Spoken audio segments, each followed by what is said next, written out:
This conference will now be recorded. I'm good. Okay. So just to recap, so last week what we looked at was the three memoirs by Bev Sellers, Glenn Retief, and Mark Matabani, and they helped us focus more on the past in our education systems. And the three memoirs are set in Canada and in South Africa. And from that, we were able to kind of reflect on the values and the culture of our education system then, and what those values and cultures, even though we like to think have changed, how those can still impact learners and students in our current systems. And so for today, we continue into the last chapter, which is chapter 6, and the conclusion as well. And what we're mainly looking at today is the classroom itself. And in the classroom, we encounter different personalities, cultures, experiences, narratives, and we encounter the unconscious and it speaks. So in past weeks, we talked about the unconscious and how it is something that we cannot exclude or expel from our learning spaces. Like it's there as long as the people are there, the unconsciouses are there. And we talked about transference and how we have transference between students themselves, but also between learners and teachers, and how this transference is basically the unconscious of one person interacting with their other. So what converges in the classroom cannot normally converge anywhere else. And in this instance, like in the book, I pose the question, what would happen, or what do you think the classroom would be like for these three people if they ended up in the same classroom? So we have Bev Sellers, whose name and culture were basically taken away from her, whose education was so colonizing that she lost her own identity and her own understanding of her identity and her people. And then you have Glenn Retief, who grew up in such a violent education system, such a violent education culture, where the role of the learners and the students was to justify the system. So children were used as instruments, as commodities to justify the education system. And then with Mark Tavani, whose mother promised him that go to school and your whole life will change. So these three people somehow end up in the same classroom. Now, what do you think this dynamic would be like? And so I talk about how their different experiences from primary to secondary school shapes the kind of learners that they've become, but also more importantly, it has shaped their psyche. It's become part of who they are and their narrative. And so what I mean by what converges in the classroom can't converge anywhere else, in that most of us only meet certain people through our work, through our schooling.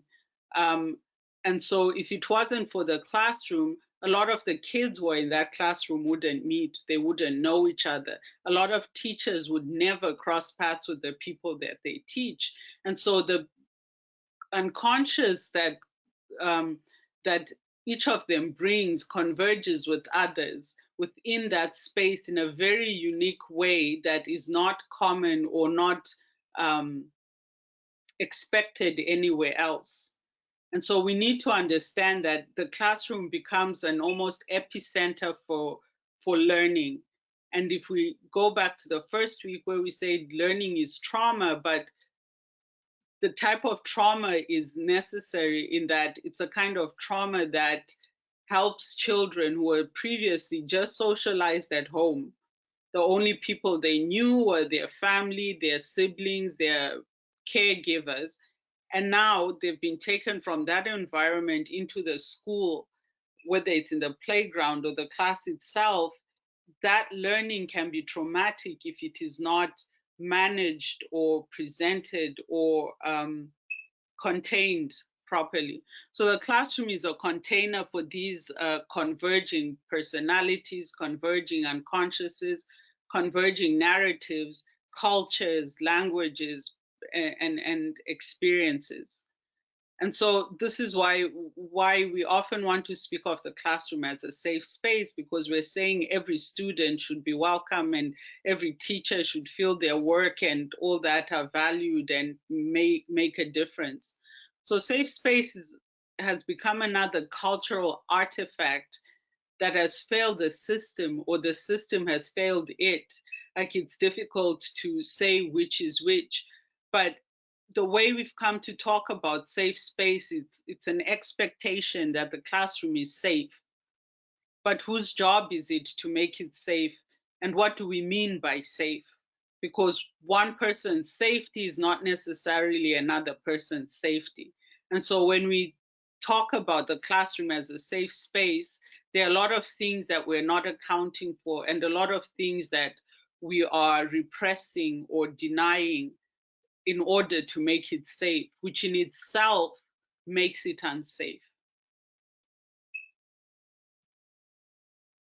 So, what I started playing around with was the idea of privilege, first as a therapist, but also privilege, the way we talk about it in culture, in sociology, in social justice. So basically, we say privilege are certain advantages, certain leg ups, so to speak, that people get without having to work for them, to strive for them, to earn them. And I started to think, from my own experiences in schooling, which I share in the book, but also from my work as a researcher, my work as a therapist, my work as an educator, and looking at what would that look like if every student came in and did not feel the need to work for certain things.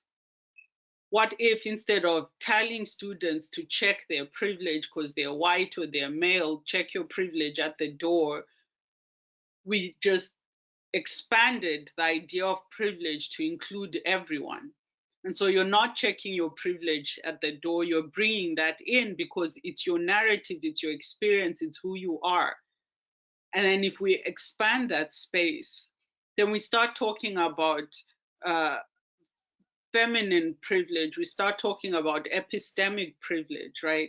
And these are the things that we don't often think about when we talk about check your privilege, because, like we talked about last week, when one kind of discrimination is allowed to fester, it often breeds other types of discrimination. And so when we start telling a certain body of students to check their privilege, what that does is, first of all, it denies them the opportunity to learn, in that you're basically saying there are certain things you can't say and do because you're male, because you're white, because you're rich, or whatever the privilege that we perceive should be checked at the door is, or where that's coming from. And from last week, we talked about how our education systems, especially here in the West, but I lived and went to primary, secondary school, and some college in Zimbabwe. And even there, the culture of the education system is basically something we adopted and carried on after colonization. So there are certain things that make us in our own country, like you have a classroom full of Black kids, but there's still that element of their Blackness doesn't fit into their own classroom, taught by their own teachers. And this is because, like we talked about last week, the culture of our education systems, due to colonization and all of that, were very much steeped into the idea of white supremacy. So I was reading an article that was in the Irish Times last week, and they were talking about how, even after independence, even after Irish independence in the early 1900s, I think it was 1920 or so, corporal punishment, the way the British had used it to kind of stamp down Irish children in their education system, that carried on even after Ireland got its independence. And the article talks about Montessori coming to Ireland and her seeing certain schools and certain teacher groups that were working on giving the child agency, the Irish child agency. And at the time, I think his name was Cormac something, and he was a religious leader who was also the main advisor for the Minister of Education in that early Irish government. And his idea was basically carrying on from where the British have left. Kids need to be controlled, they need to be told what to do, punishment should be harsh and not leave them in any question that they're wrong and need to be something else. And so, because of his position and his attachment to the Ministry of Education, his ideas and learning gained more traction than one Montessori and what some Irish teachers were trying to do. And so the Irish education system relied heavily on corporal punishment, relied heavily on seeing the child as something that needs to be fixed, to be molded into a certain image. And so their own Irishness and their own culture and their own freedom was something that was stamped out of their school system. And so thinking in terms of privilege and safe space, um, we then look at how in the privileged space, we think of the classroom as a holding environment. We think of it as a container, like I said, where all these stories and narratives and experiences are converging. And we think of it as facilitative to maturational processes. And these are Winnicottian terms. If you're familiar with Donald Winnicott, who was a psychoanalyst, and he talked about a facilitative environment. And what he was talking about was, and he used the example of the home quite a lot in most of his writings, that when a child is learning to walk, the environment obviously needs to provide safety, so there's no sharp objects, there's no razors on the floor or thorns and all of that, right? But it's also about how the caregiver or the parent or the mother, whoever is teaching that child to walk, responds to what they're trying to learn. So there's the parent or the caregiver who, the minute the child starts to kind of stumble, they rush in, they pick them up, and that's it, we're done, because you'll hurt yourself. And so it takes longer for that child to gain that confidence because the environment is not being facilitative, right? Or there's the parent who will let the child fall and constantly get hurt, to the point that the child becomes afraid to learn because they keep getting hurt. So that again slows down their development, their maturational processes. And so the classroom should be an environment that allows some of that trauma to happen, that might even inflict some of that trauma, but allows the student or the learner to work through it. And here we're talking from a psychic perspective, right? We're talking about the student who is afraid to try, afraid to say the wrong answer, and who's afraid they're not perfect enough. And these are the personalities we'll see, like in Bev Sellers in the first memoir we talked about. Because of that system, she just became afraid to learn. So unless there's a direct order from the teacher or whatever that speak or else, she's not going to volunteer to speak. And so there we see that the classroom is not a facilitative space for her processes. So we want a privileged classroom to be a place that facilitates the working through the learning, right? And then there's the ethics of confidentiality. And this I took from a lot of therapists who share their work and think of confidentiality as beyond that. Obviously, when you go to therapy or your notes or whatever it is, your information, and you've got HIPAA in certain countries that it's called different things, your personal details are not shared. So we've got that level of confidentiality.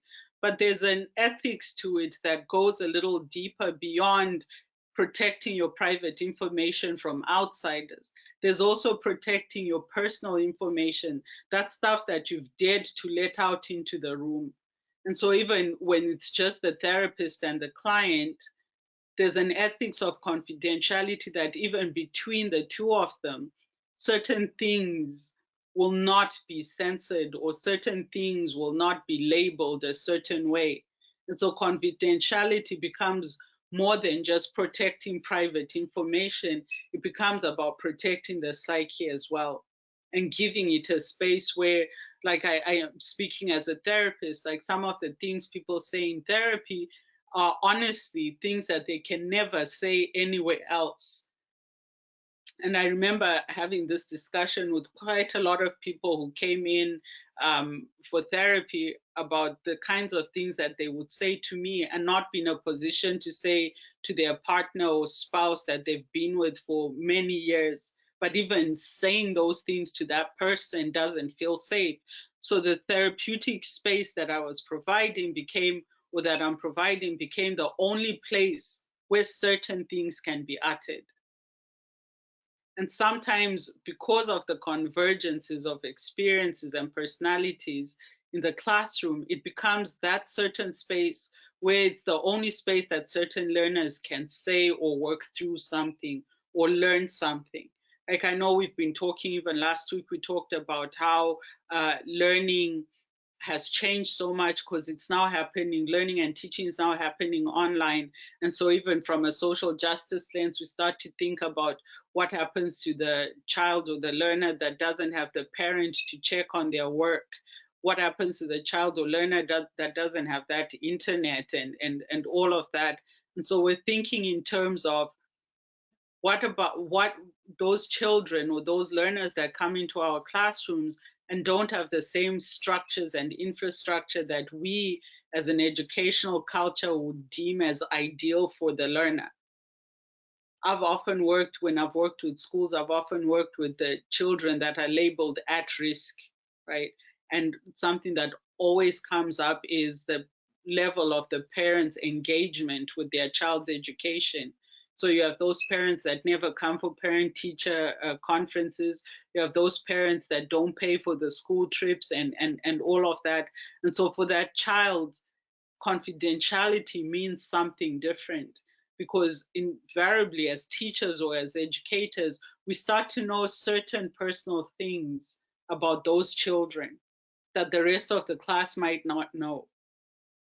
I remember when my father passed away, I was 17 and I was in high school at the time, and he passed away in early January, and it was like a week before school type thing. So the very next week, I was back in school, and my whole life had changed, like absolutely changed.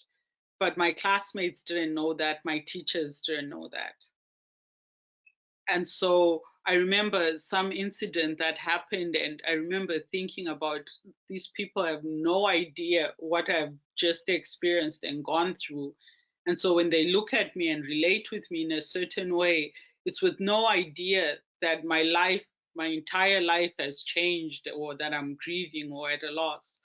And some kids or some learners will be fortunate to have educators and teachers who know about these things, but that's where again that confidentiality or the ethics of confidentiality make a difference.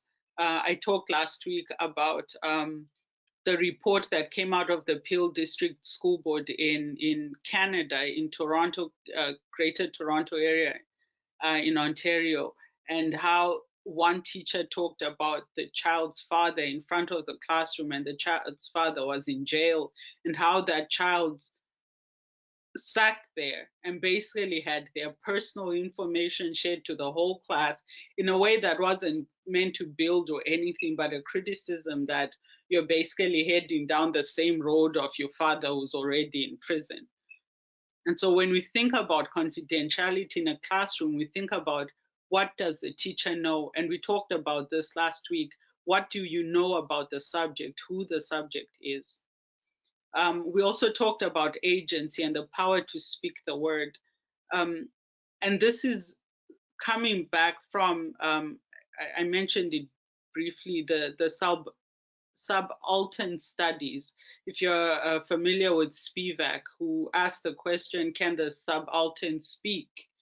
And what Spivak was basically talking about was, especially for people with colonial histories, our histories and our cultures were spoken by somebody else.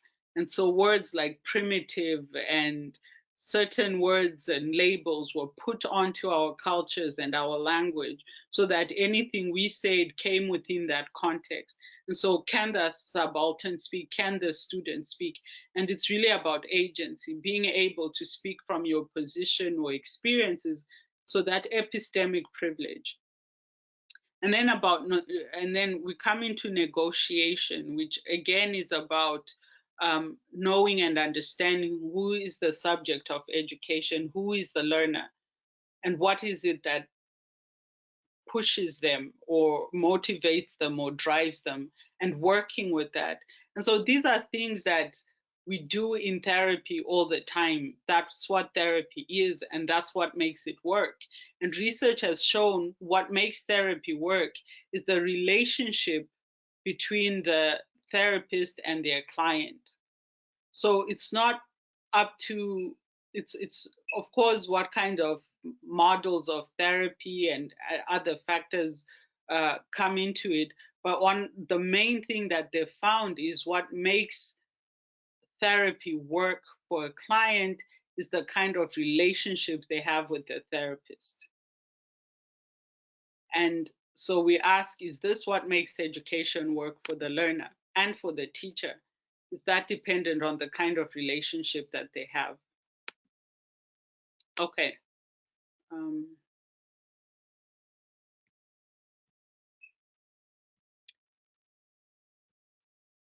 so any questions or comments so far?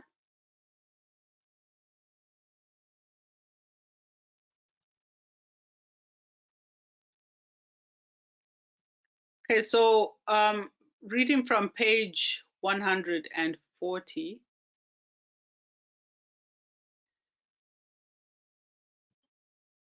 The objective in privileged space, therefore, is not to create an environment that society dictates, but to create a society in which transference can be openly sourced and resourced. So, in other words, the teacher is using transference and counter-transference to drive the pedagogy, to drive the teaching and learning. In privileged space, there is transference and counter-transference, and repression is not the order of the day. Both teachers and learners are allowed to speak from a position of power and mutual responsibility. In a safe space, on the other hand, both teachers and learners inevitably repress their fears and negate their privilege. Safe space has become synonymous with silence and seclusion, a space in which there is no confidentiality. And without confidentiality, is it ethical? Both knowledge and action are critical in providing a privileged space. The teacher who can harness the desire of students in order to help them learn, then act, and acquire experience through knowledge has achieved the ultimate measure of education. This is what some might call making a difference.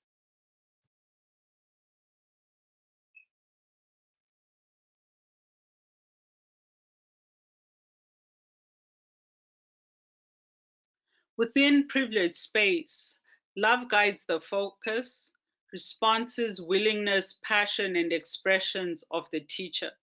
Within privileged space, learners with their inhibiting psychopathologies encounter love that engenders hope.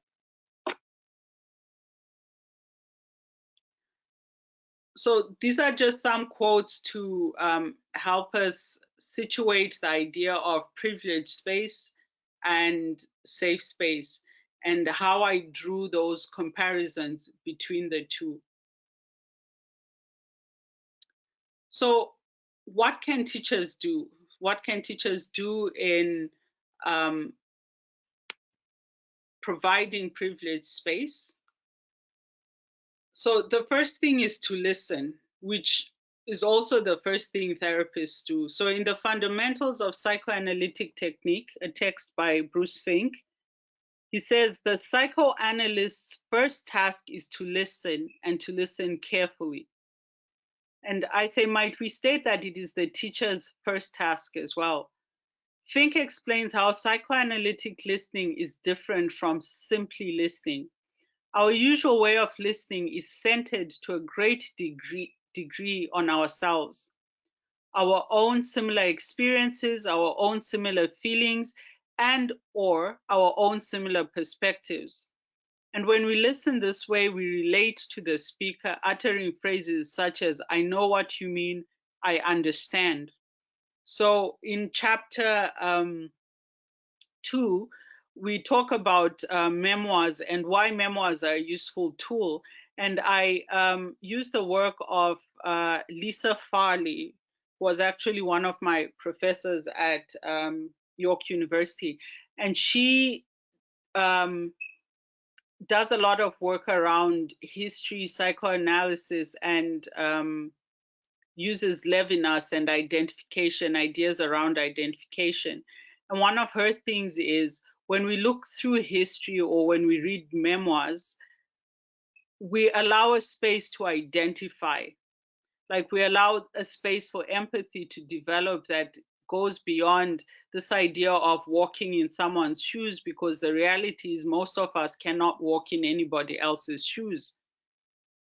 And so when we talk about empathy, we oversimplify it to something that anybody can develop empathy. Everybody should feel empathy for the next person. But often what we talk about as empathy is looking for the things that make sense through our own experience. So how can you, for example, as a white woman, empathize with me as a Black or African woman? You're going to want to look for, well, okay, we're both women, so that I can identify with. Maybe we've both been through this, we've both been through that. So even in your empathy or listening, you're trying to find things that make sense from your own experience and your own level of understanding. And so we empathize and we sympathize, we even feel pity and we feel we understand.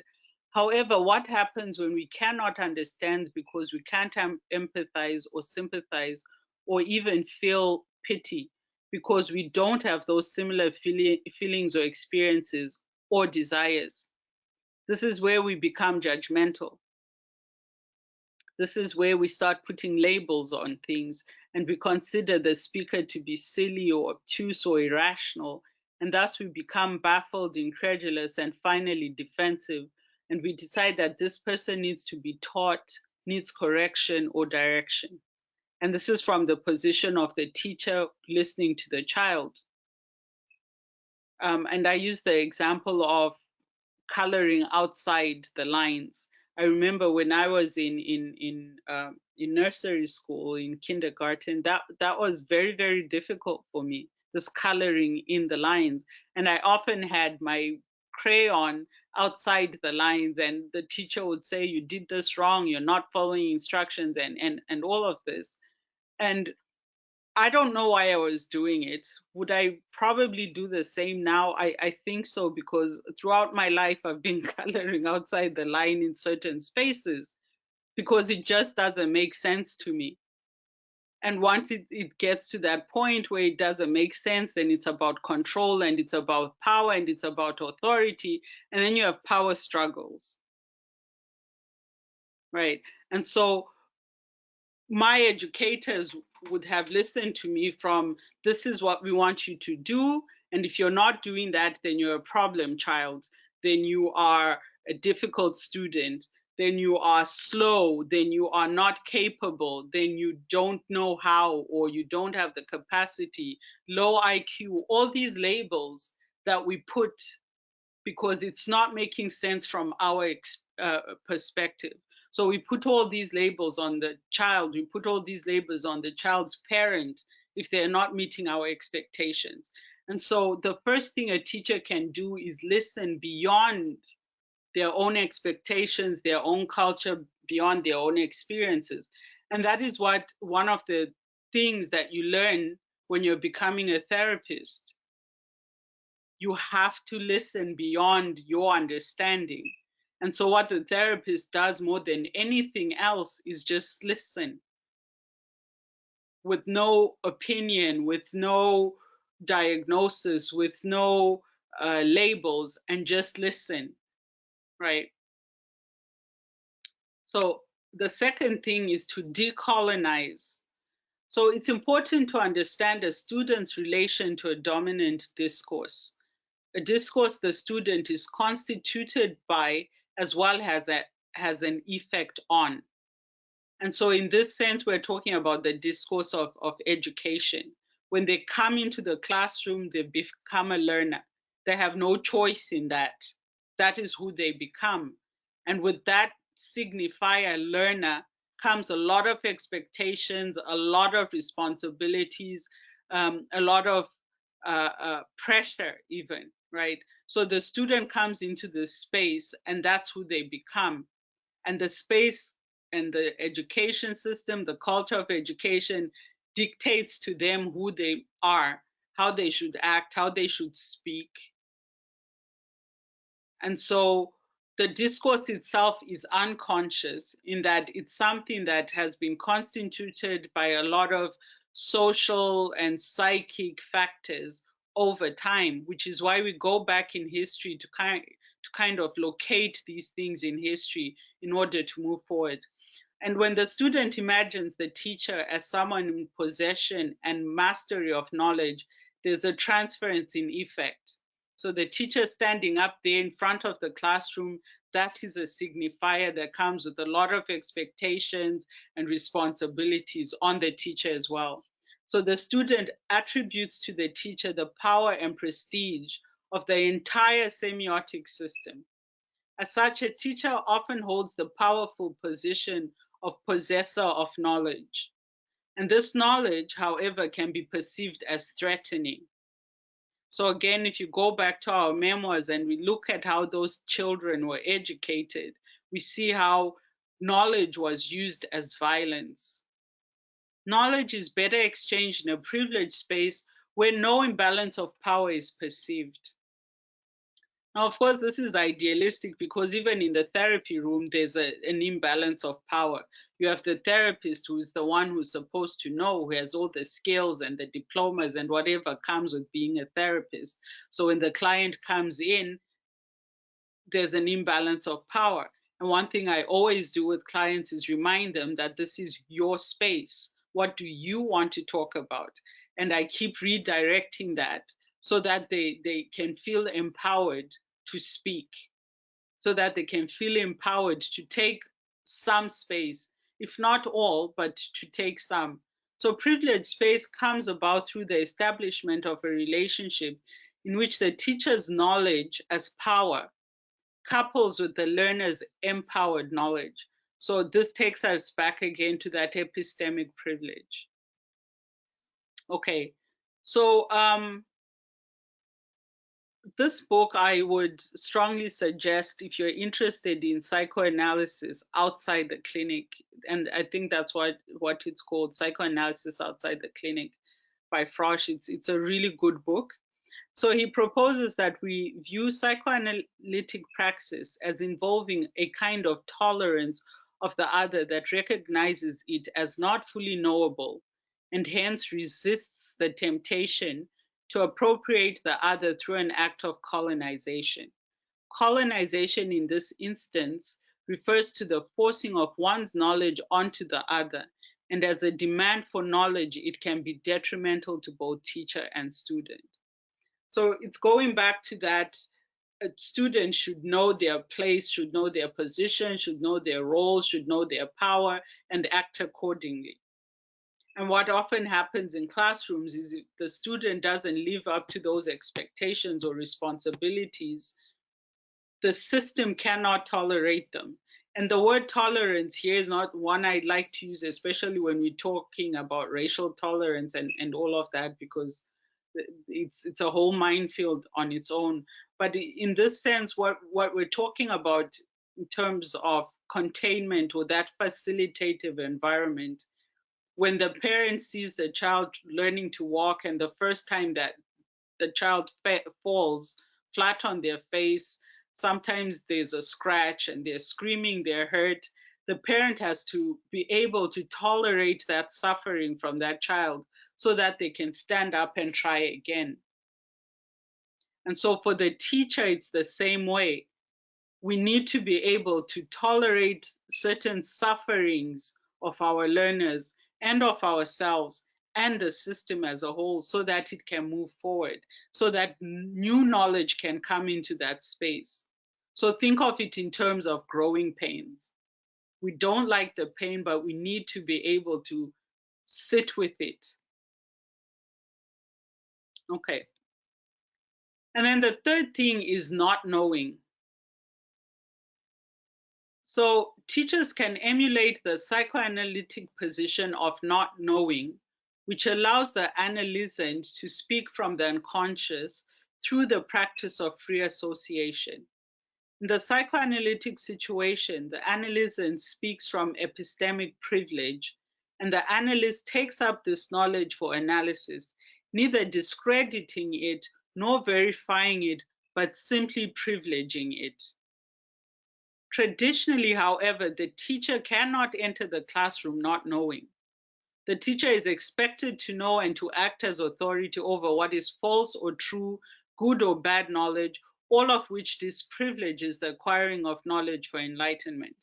Uh, this, that's one of the things in practicing therapy is um, I'll give an example of the one clinic I was working in Canada, where I worked as part of a multidisciplinary team. And often clients came to me after having seen like a nurse practitioner, physician, or somebody else in the team.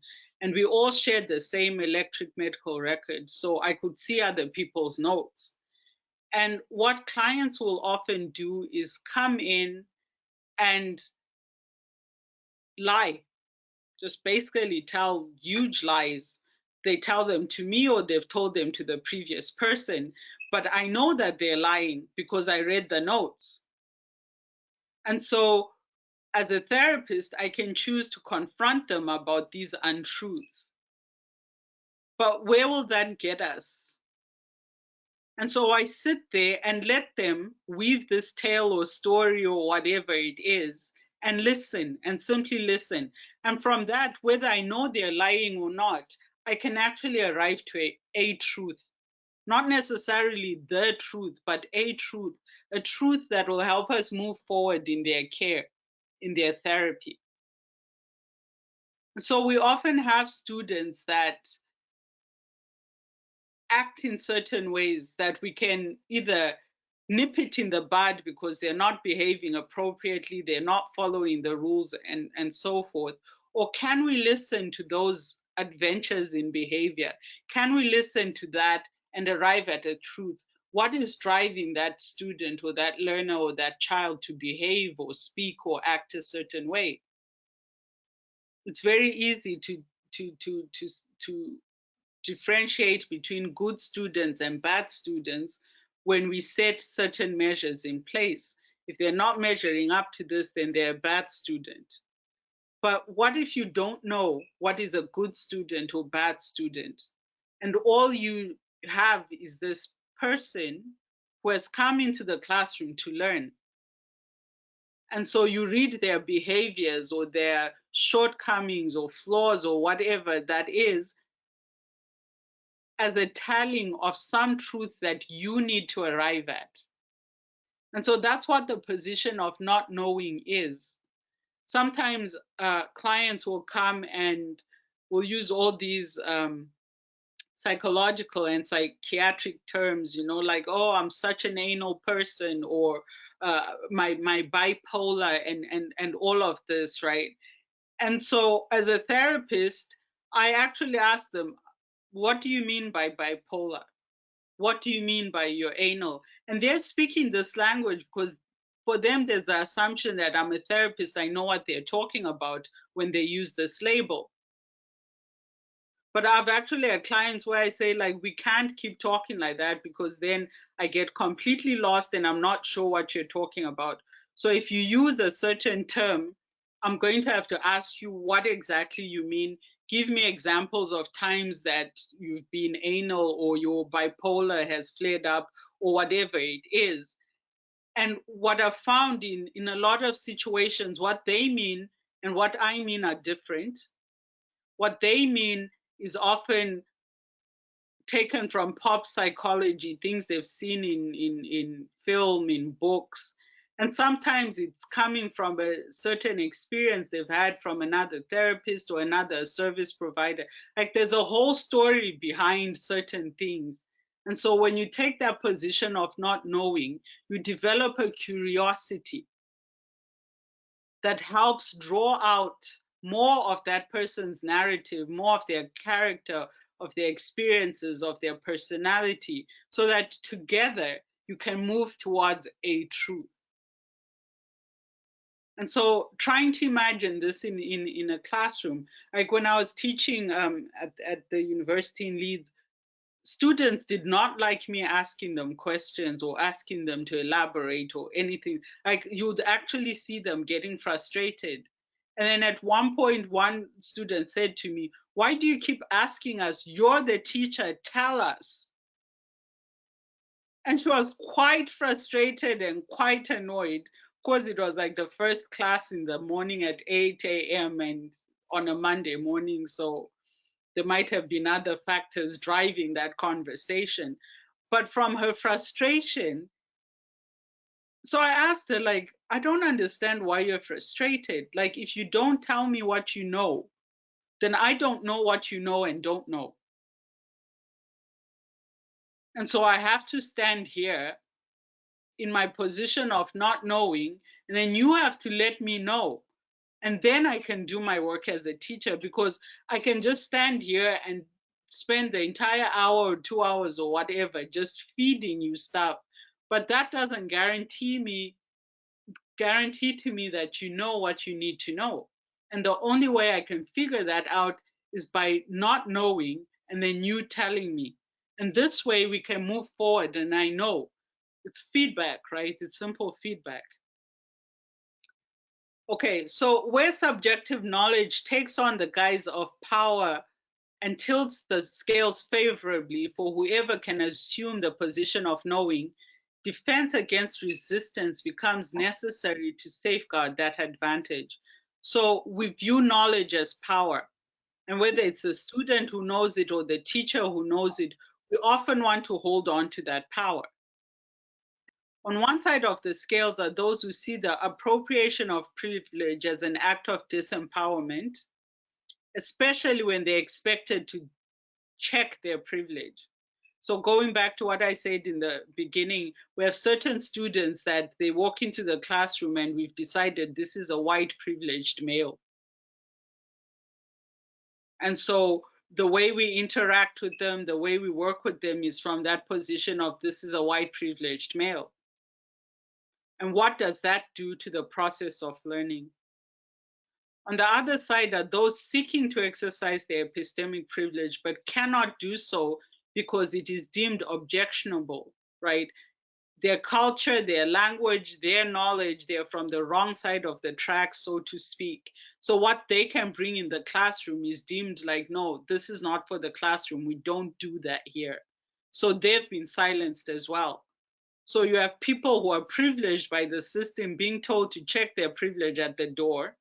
And you have people that are not privileged by the system being told what you know doesn't belong in this space. So what ends up happening is only one person seems to be appropriately placed, and that's the teacher. And that's how we disempower the learning. Yes. Oh, I'm sorry. I have the 1 o'clock meeting that's just starting. So I feel Okay. bad, but I feel like I'll follow up with some comments because I want to just share a few things in the conclusion that I just really loved. Right. And I'll share with you and Kimberly and Champion. Okay. And I really appreciate this. I'm sorry I'm in my work mode these days, these few Right. days a week. Okay. All right. Okay. Bye, everyone.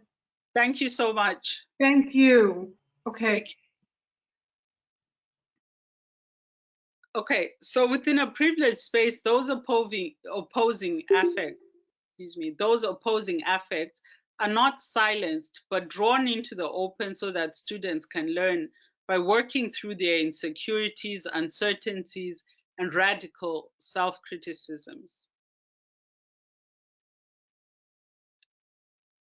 So pedagogy should reveal lack in order to generate desire. The teacher now intervenes through teaching, not as a source of knowledge, but as a speaker of truth.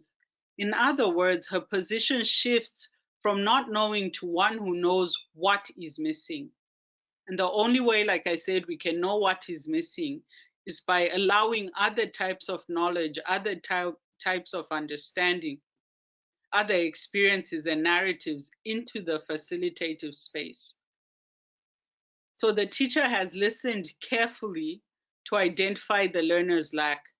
Thus, we can begin to fill in these gaps. If the teacher speaks as the incarnation of knowledge, a regression may follow.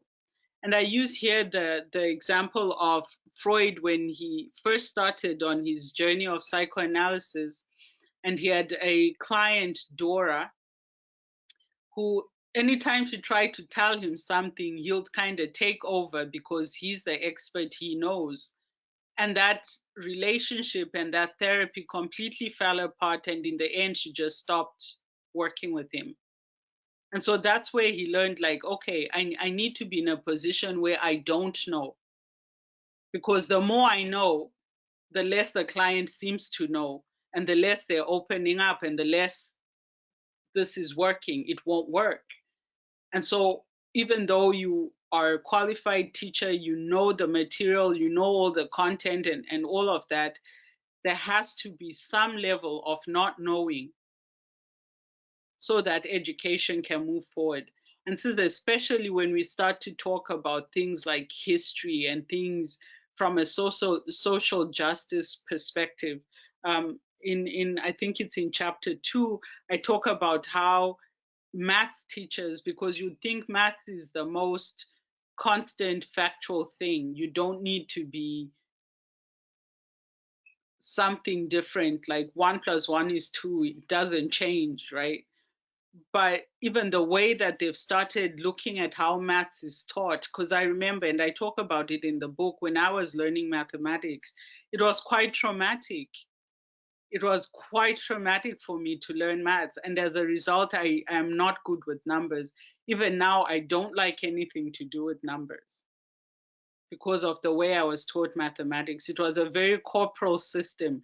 I either knew or I didn't know. If I was called upon to come solve the equation or whatever on the board and I didn't do it well, humiliation followed, sometimes physical punishment. And so maths just became something that I could not be comfortable around, right? So if a teacher speaks as one who understands the learner's desire and sees where the learner lacks, there may be progress.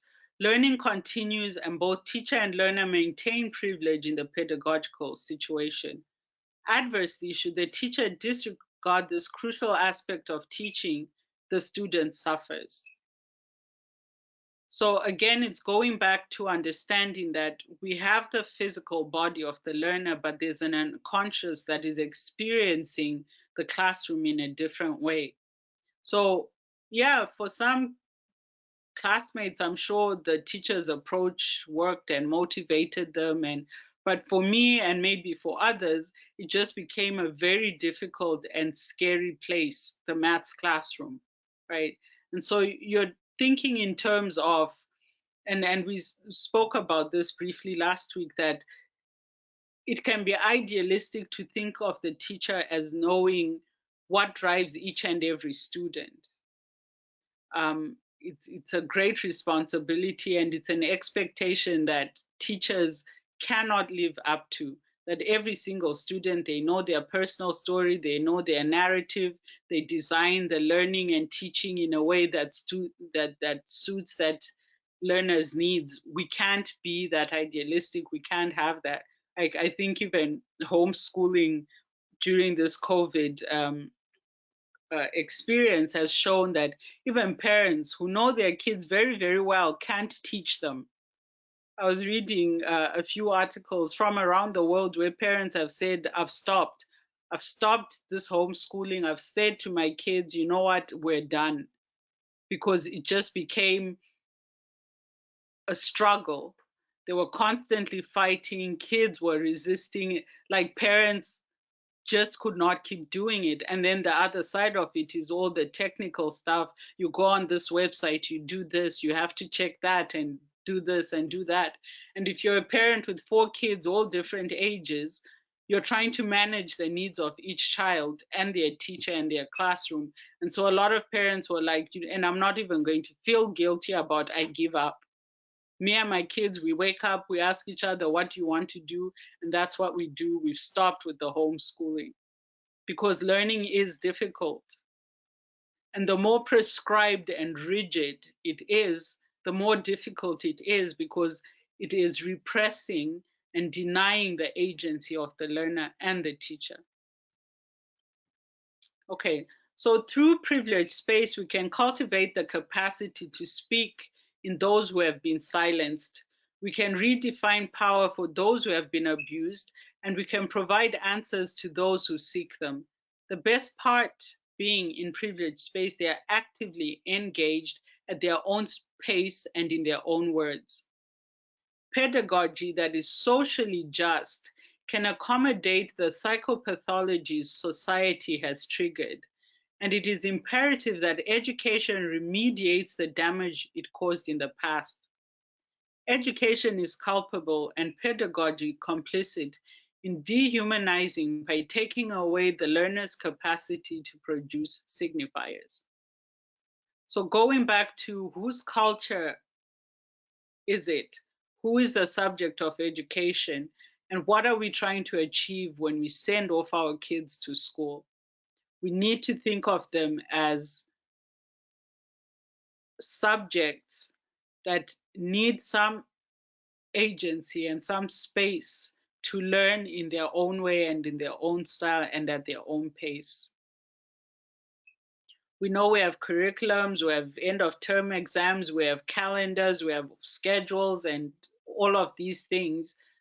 But at the end of the day, if our systems are causing more harm than good, if our systems remain rigid and don't change, and we keep pulling different and diverse personalities and characters into these classrooms, labeling them and saying you must be this and you have to respond this way, then I would say our education systems have failed, because that kills even the creativity of the child. And I talk about this in chapter 3, where to hold on to their creativity, the kids at the residential school started making up stories, and that's how they coped.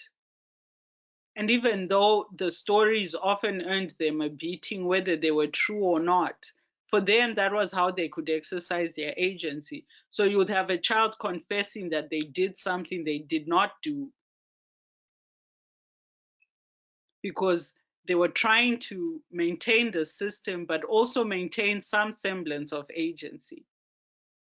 And so those students that we think of as having behavioral issues, I remember I worked at a school where they had this program for learners, and it was a secondary school, all girls school. And the program, my job was to work with those girls that kept getting suspended, kept getting in trouble, often had power struggles and clashes with their teachers. And they started calling this program the sin bin. So you'd have teachers saying to the student, keep doing that and I'll send you to the sin bin. So even though I was trying to provide a space where they could work through certain things, the label put on it itself made it a place that the girls did not want to go to, or if they went, it was with a certain attitude, like I'm bad, I'm beyond the classroom, this is where I belong. And needless to say, it was a pilot project, and I think they tried it out in about 8 schools. And this kind of attitude, especially from the teachers, like defeated the whole purpose of it.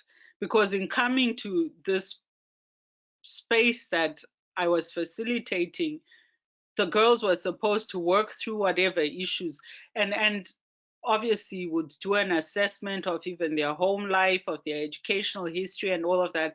And you see repetitions and patterns throughout. You'd have some parents come in with the same attitude. There's no talking to her. I've lost control. I've lost hope. There's no point. And so when these messages are repeated often enough, it becomes this learner or student's or child's place to act that way. Like we talked about last time, they become a commodity to justify our systems, to justify our labels, to justify our measures. And the language we use around them and their experience of education, all of it feeds into this identification of a sinner. Now imagine that is your education. Okay.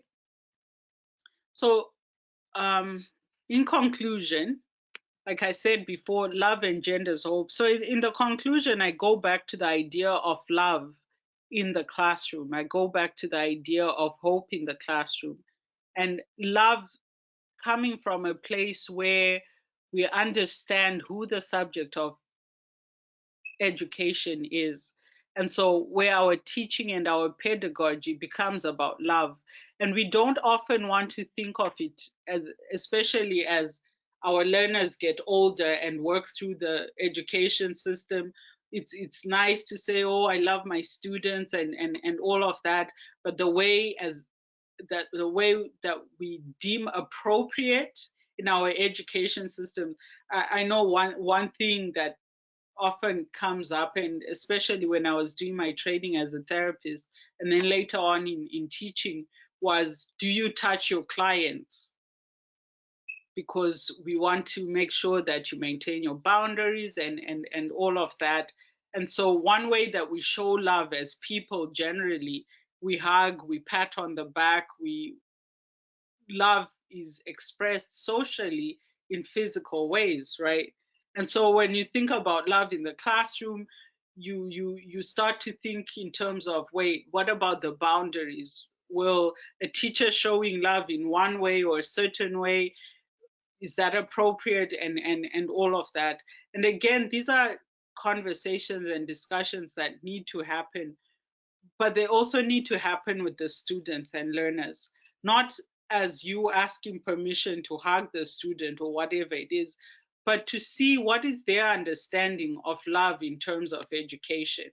As a teacher, I've had students say, my teacher hates me.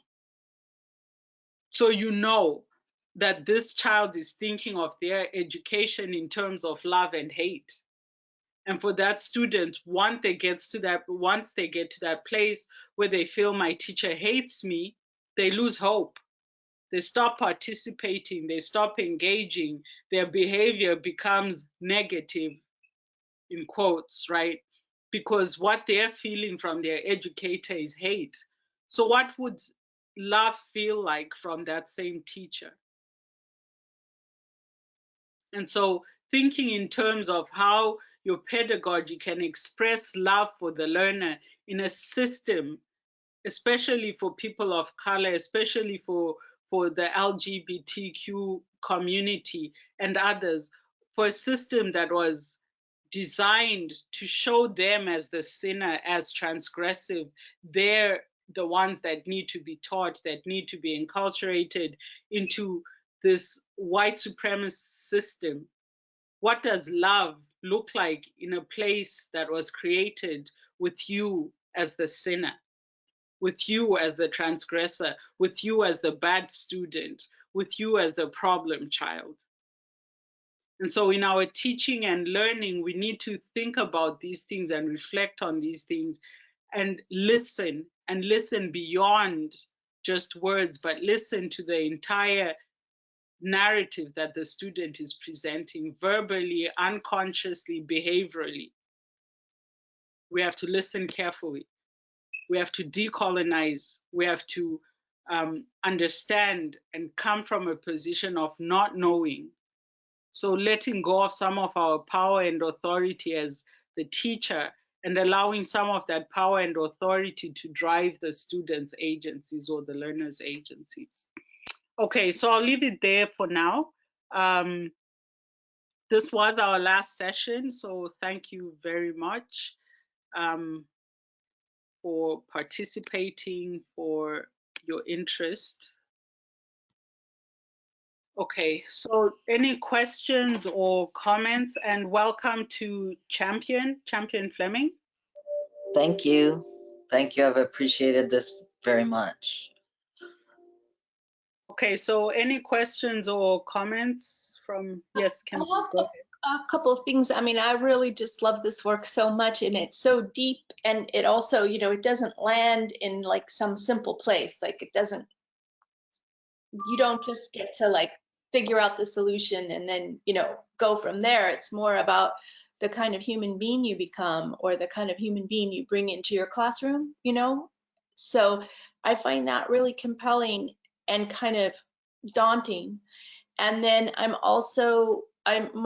wondering if you know about the work. I don't know if we spoke about it before, but the ACEs work here in the US, the Adverse Childhood Experiences Surveys work that's looking at trauma. And then a lot of researchers and educators have gone and done further research. Like it launched, it was a pretty simple project, but it launched a lot more research. And I'd be really curious to what your take is on some of that. And then the other thing that I was wondering about is, you know, we quickly moved to online teaching because of COVID. And so I'm doing in two settings. One is in the jail, which is a very hard thing that it's synchronous, but bridging that kind of digital gap, you know, that is it's hard to form relationship. But in a way, I feel like the students are forming more relationship. So it's a weird thing. In some ways, the teaching and learning is stronger, and in some ways, I'm less connected to it, if that makes any sense at all. It's almost like I'm dropping an activity into the space that the students engage in. So Right. that's one positive element of online teaching and learning.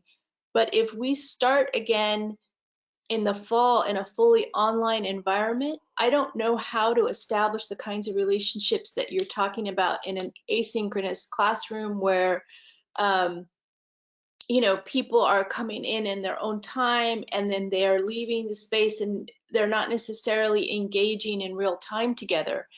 And I know there are things that can happen, but it feels like whatever success I'm happening right now in my classes, is built on the relationships that we built in real time, face to face at the beginning of the semester. And I just wanted to know what your thoughts are about that idea of love in an online environment that perhaps might be asynchronous. Right. I think that's definitely interesting. Like as a therapist, I've had a lot of clients that I haven't met in person, and we've only ever done therapy through, whether it's WhatsApp, FaceTime, Skype, whatever it is. And so it's definitely a different environment. It's also different, of course, because I'm talking about one client, whereas you're talking about a classroom with many people. And one thing I've noted about myself is it definitely feels more organic when you're doing things face to face in the room, right, than it does over technology. But the other thing is to look at technology, the advantages of technology. One of the things is I've had some clients who feel that it kind of provides them an extra space, a third space, so to speak. And so that's something I've been thinking about as well. thinking about the internet or technology as a third space in some of these relationships where we are supposed to show warmth and love and all of that. And I recall one client, and I've been working with her for, I think, maybe a year at this point, or 2 years actually. And sometimes she'll make a joke and I don't laugh, right? Because I'm listening to her and I'm so intent on listening to her. And I ask myself, if this was in a therapy room and we're face to face, would I laugh at this joke? But because of that third space, thinking about the technology as a third space, there are things that get into that space or don't enter that space at all. And so thinking about it in those terms, like I don't have an answer or advice I can give, but I'm speaking about, I'm sharing my own reflections of working remotely as a therapist. Or like when your client is crying and you're just sitting there and they're crying and you're watching them on a video and they're watching you watching them cry. Like it can make for some really awkward exchanges, but they keep coming back. And this is, for me, is always something like, why does she keep coming back, or why does he keep coming back? What is the desire here? What is the drive here? And so I focus more on that, rather than what I'm thinking or feeling. Because even with the people that we're closest to, if you have to have a whole relationship online, it's just weird. We know from online dating, people who feel like they've met the one, they've connected, oh, this is love, love, love, and then they meet in person and it just dies quickly, right? So technology is a third space where certain emotions and experiences are filtered in or out or through or whatever it is, but try reflecting on it as a third space. And so if this is a third space, and there's a lot of literature around third spaces, so it might be worth reading some of that. If I come across any that I think might be relevant to you, I'll forward them. But I think I even greatly appreciate that. yeah, because I think even in this book I talk briefly about the third space. Um, but I think it's worth thinking about technology in those terms and then working through that and reflecting on what kind of space that is. Because there are things obviously that you can control and can't control. When they're in your classroom, chances are they're not just going to stand up and walk and leave and do all of these things that they can do, right? Like one of the challenges for me as a therapist working remotely is the client who will cancel last minute, or the client who's 15 minutes late, and stuff like that, when you're just waiting by your phone or your laptop or whatever. And even that influences the way the session will go. Because that's different when you're in an office and they're 15 minutes late. You have other things to do. You're like it's a different experience. So yeah, I think reading literature on third space might be useful.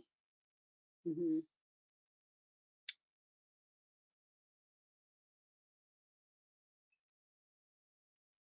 Okay, there you go. I have a question about how you define love. And one of the things that comes to me as I think about love being expressed either digitally or in a classroom where touching isn't okay is just sort of a spiritual aspect of seeing the student as whole. Right.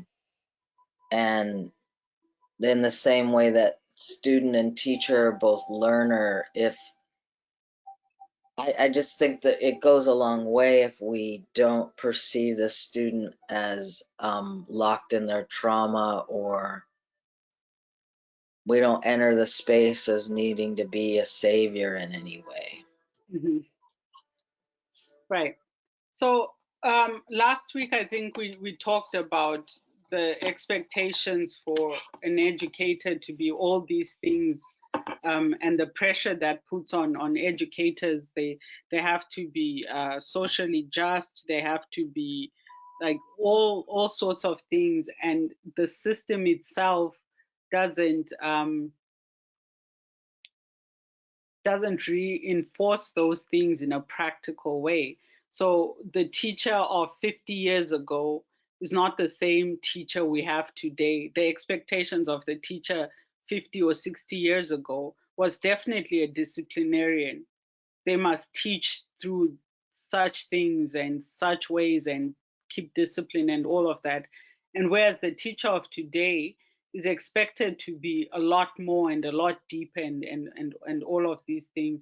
And so coming in with that expectation also makes the teacher feel unsafe. And in the book, I talk about safe space from the perspective of the learner as well as the educator.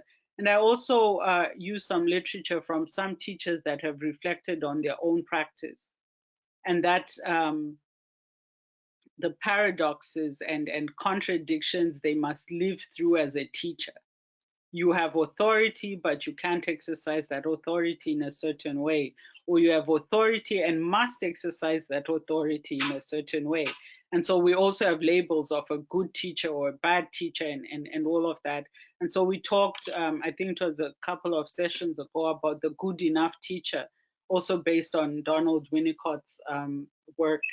And really what we want teachers to aim for is to be good enough to facilitate those processes for themselves as well as for their students, and to look at pedagogy as a cooperative action rather as something that they must make happen. So to go back to your question on how I define love, in the book on page 43 and 44, I use Rivieres and Klein. They have a what's it called? I think it's either called Love and Hate or something like that. Their text, but if you have the book, it's on page 43, and this is where I talk about what I mean by love in pedagogy. And one of the things is, I remember when I first started teaching, it was as a TA in graduate school. And the first week of teaching, I had a class, my own class, after I had been teaching. So I went straight from my teaching class to my own class where I was a student or learner. And I sat down and I said, in the class full of all these idealistic people, I hate my students. And there was this gasp, and there was this, and there was this reaction, and people were like, what? And I said, I honestly hate my students. And my professor was also my doctoral supervisor as a psychoanalyst. And she laughed, and she understood what I was saying. So I was speaking from a psychoanalytic perspective, where if we look at Klein's work and Riviere's work, they talk about even the baby or the child hating their mother and wanting to destroy their mother. And at the same time, they love this mother and their whole world is dependent on this mother. So where you have love, you have hate. And that is that ambivalence. It exists in that way in any space. As a therapist, there have been times where I've hated my clients, absolutely hated it, and dreaded when they come back. But they come back and we work through it. And that's part of that transference, right? And so when we talk about love, we're talking about those almost instant emotions that take over based on whatever is happening at that moment. It's okay to hate your clients or your students, and it's okay to love them as well. And so understanding love and hate as emotion and as psychic reaction rather than as this rigid thing. If you hate your students, then all you want to do is fail them and destroy them and all of that. And this is what the students will talk about when they say, my teacher hates me. It's this constant understanding that no matter what I do, and the thing is, often when students say, my teacher hates me, it's because they have been doing something They've been trying something. No student who's completely disengaged, doesn't care, never cared or whatever will say my teacher hates me.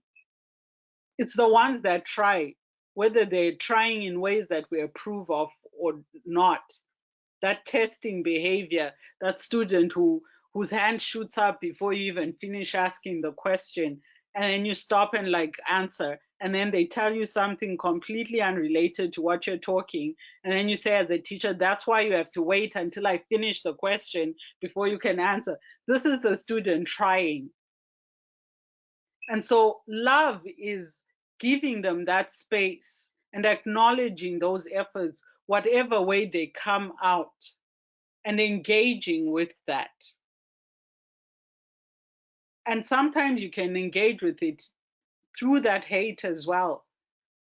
Like I remember when I was teaching at the university, and this was my first year students, and it was my first year teaching as full-time faculty, and it was their first year. They just graduated high school, and they had this habit of whinging and moaning all the time. Like I say, do anything, it's complaints, it's eye rolls, it's this, and it was quite bullying behavior meant to disarm me, right? And so I developed this hate for them. And the more I hated them, the more I kept trying to see how I could connect with them and teach them in a way that doesn't leave me completely frustrated and feeling like an absolute failure as a teacher, and in a way that helps them get what they need and also develop. Because I realized a lot of it was a lack of confidence. I don't want to be that kid in university who doesn't know anything. So every time she's asking questions and I don't know, what is she trying to do? And I think it was in that same class where a student said to me, just tell us, you are the teacher, right? And so I remember this particular day, just at my wit's end, I had tried this, I tried that, I tried accommodating them, asking them, okay, what way would work for you? And all I kept getting was this pushback and bullying, like just these vicious comments. And I lost it. And I said to them, like, hang on, this is my workplace and you're bullying me. And I am entitled to a safe workspace where I can come and not be afraid of being bullied by my students. And I just gave out to them about their nasty attitudes and stuff like that, and things I'd been noticing over weeks. Did you do the readings? No. Okay, but you managed to come to class with a full face of makeup, eyelashes included, but you did not have time to read a page, right? So for a teacher, this is frustrating. And what I'm feeling in that moment is hate. But do I hate them? No. What I hate is this constant feeling of failure. Like I keep trying, I'm trying to adapt, I'm trying to make things more interesting, to bring you along and all of this.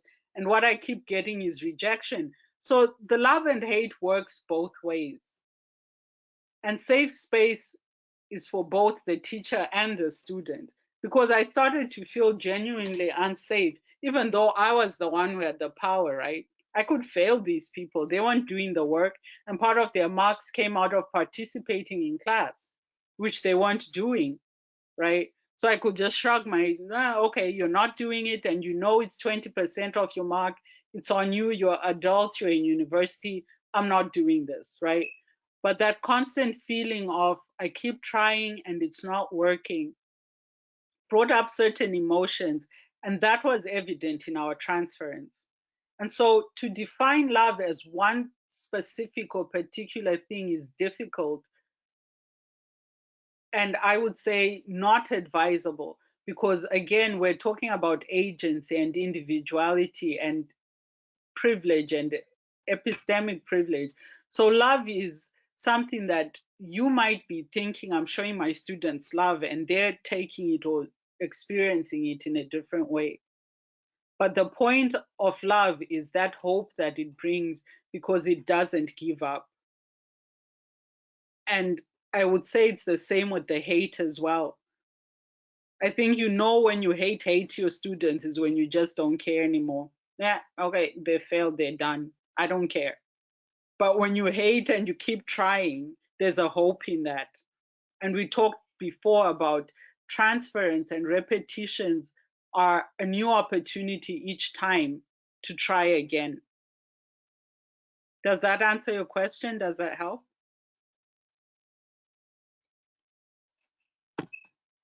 Yeah, that's great. I really appreciate that. It's very helpful. And I appreciate how candid and honest you are about hate as well, because that's real. Yeah, yeah, yeah. I learned this obviously through my experience as well, especially with clients, because I had clients that I would actually dread them coming in, and if they call and cancel, I'm absolutely relieved because it felt like then I have more time to try and figure out how I can help this client. And so when I use the word hate, it's not casting them away and not caring, but it's that feeling that, and that's where hate often comes from. Mm-hmm. I hate maths because I failed at it. Right. Right. And so when we use these words within the context of education, we're really talking about what is triggered in the unconscious in our transference. Mm-hmm.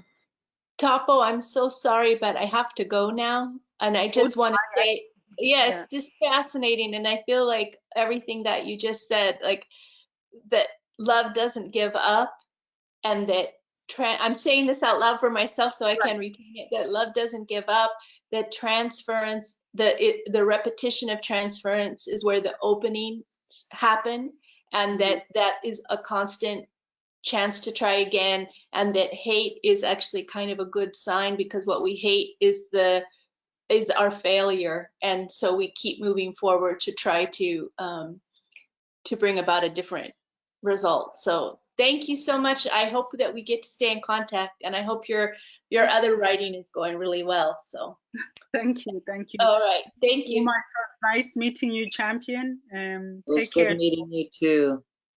All right. Thank you. Yeah. Feel free to contact me if you have any questions or comments. I'm always open for that. Thanks Thank again. you. Take Thank you. care. Bye. Yeah.